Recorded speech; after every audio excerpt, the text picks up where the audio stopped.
Hello everybody, it's Scott here from HeyUGuys. Welcome back to the YouTube channel. We are back again. Today I am joined by our reviews editor, Linda. Linda, how are you doing? I'm fine, how are you? I'm all right, yes. I've had quite a lot of coffee this morning, so I'm getting a bit of a buzz, so I'll probably crash later. So when I do my family quiz later tonight, I'll probably be like, but hey, it's all good, it's all good. So yes, welcome back to the channel. We've got another review for you. We're going to be talking about a new film that's coming out this Friday on various streaming platforms. It's called The Assistant, and it's getting a lot of buzz. It played at Sundance earlier this year. It had a cinema release, I think, in the US just before the lockdown for a couple of weeks, and then it was due to have a cinema release in the UK, but obviously everything, the events of the coronavirus obviously taken its toll, so they've decided to put it on video on demand, which is a very good idea, because it's a film that should be seen by everyone. Everyone gets the opportunity to do so now. So we're going to talk about the film. Before we do so, if you like this video, make sure you click the little thumbs up icon and give us a subscribe if you don't already, and leave us your comments after the review. If you see the film, if you've seen it already, if you're in the US, you might have seen it already, let us know your comments. And if you watch it over the weekend in the UK, let us know your comments as well. And yeah, give us a like and give us a subscribe. So The Assistant, as I say, it's an independent film. It premiered at the Telluride Film Festival last year, and has played at Sundance and a few other festivals, and is getting a lot of buzz, and is a very important film for many reasons, which we'll talk about as we go. So this one stars Juliana Garner, who you may know from Ozark fame. She was also in Grandma a few years ago with Lily Tomlin, and she was excellent in that film as well. She plays The Americans, of course, which I've never seen, so I wouldn't have ever said that. But yeah, Ozark, I think, is the big one at the moment that obviously people know her for. In this, she plays a young female graduate who is working for a film production company, which we don't think we ever know the name of the production company, but she works for this film production company as a lowly assistant to the CEO, who we actually never see, but again, we'll talk about that as we go. And she slowly starts to understand the shady behaviors and practices that are going on in the office, to do with her boss and to do with the male co-workers that she has, and the treatment of some of the other female co-workers and actresses and models that come into the office, and the treatment they're given by certain people. So Linda, yeah, I mean, it's a film that comes with a lot of buzz about how good it is, which it is very, very good. It's absolutely brilliant, which we'll come on to. But it's a film that has a very kind of important message and important themes that are very prevalent to now, in terms of the Me Too movement and Time's Up and everything else. So I mean, when you watched it, did you know too much about it, or was it kind of watching the film that kind of opened your eyes to what it was about and why it's so important?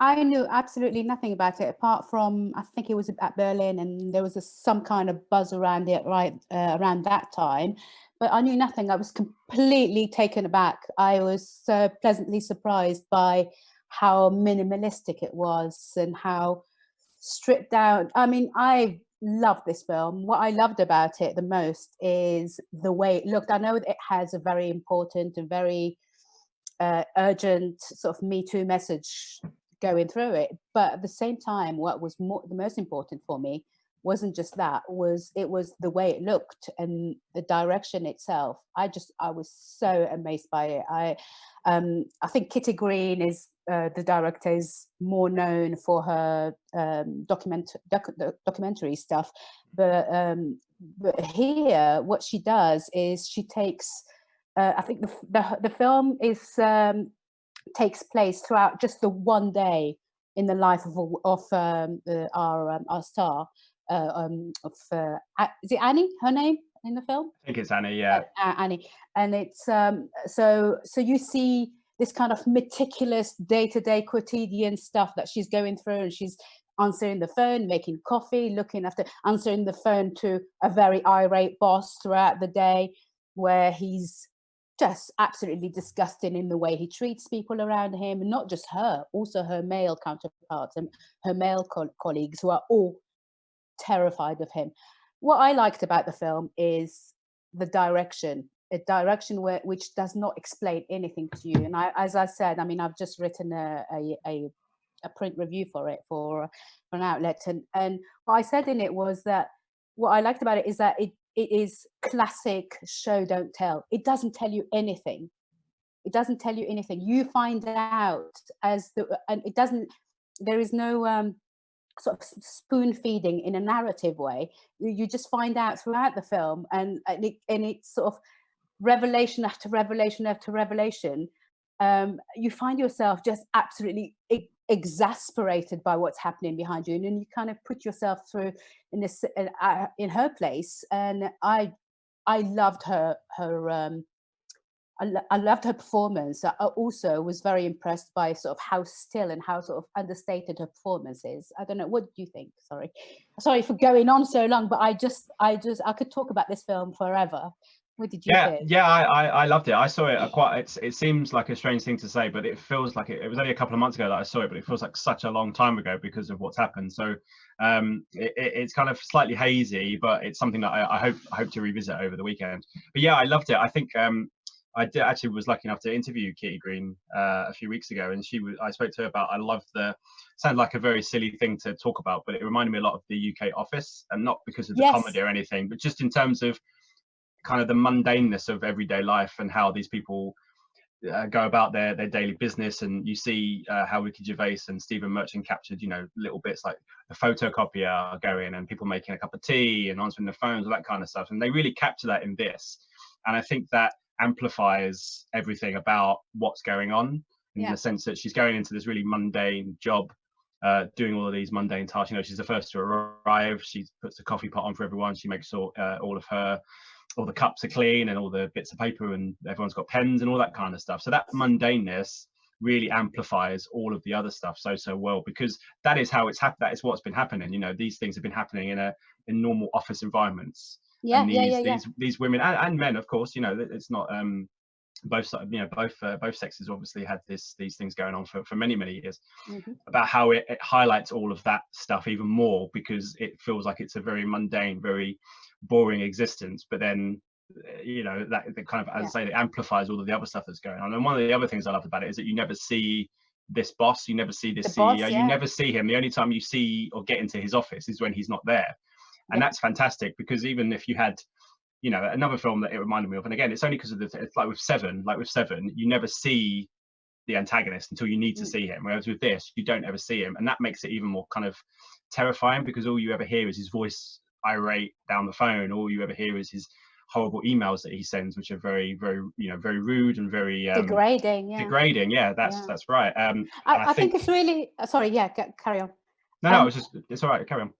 I think it's really interesting that you say The Office, because that is precisely it, because she's a documentarian. It's almost like a fly on the wall documentary, with no sort of she doesn't see the need for anything more sort of more melodramatic. That's what I love about her direction. I absolutely love. I mean, there's going to be lots of comparison made between this and Bombshell, which sort of dealt with the same kind of ideas, although Bombshell was based on a true story. This is sort of an amalgamation of other stories.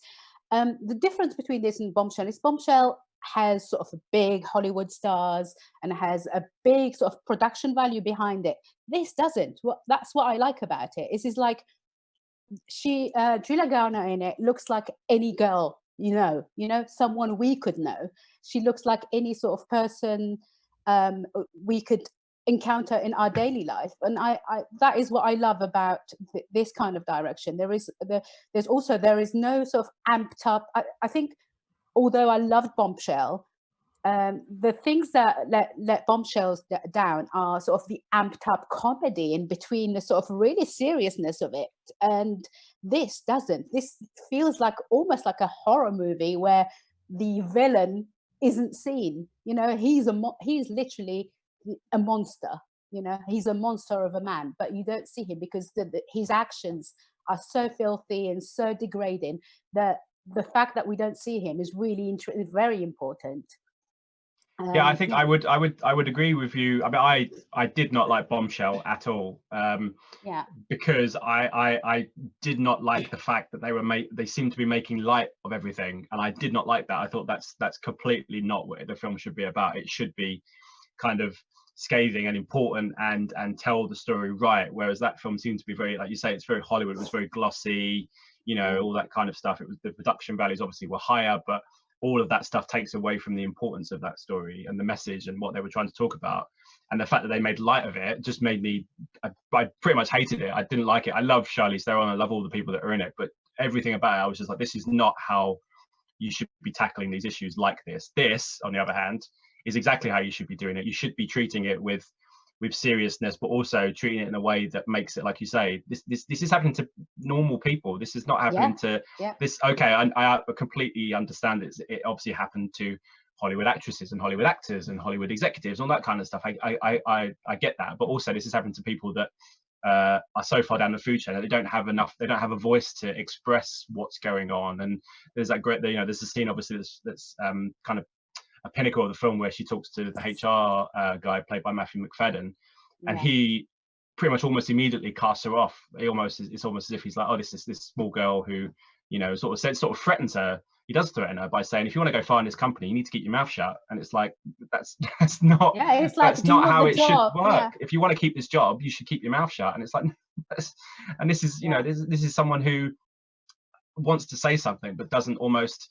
She isn't allowed to have the power to say something, and all of that systemic problem, not just in Hollywood but in life, is so wrong. And this amplifies it so well, because it, as you say, it puts it in such a realistic environment that this could be your next door neighbor, it could be someone you know from work, could be somebody that you're friends with, So I think she does that really, really well. And I think like you say, it does play more like a I think I read beforehand that somewhere it said about the horror element. So when I went into it, I thought, oh, it's going to take a turn, and it doesn't. But the horror comes from what it's about, from reality.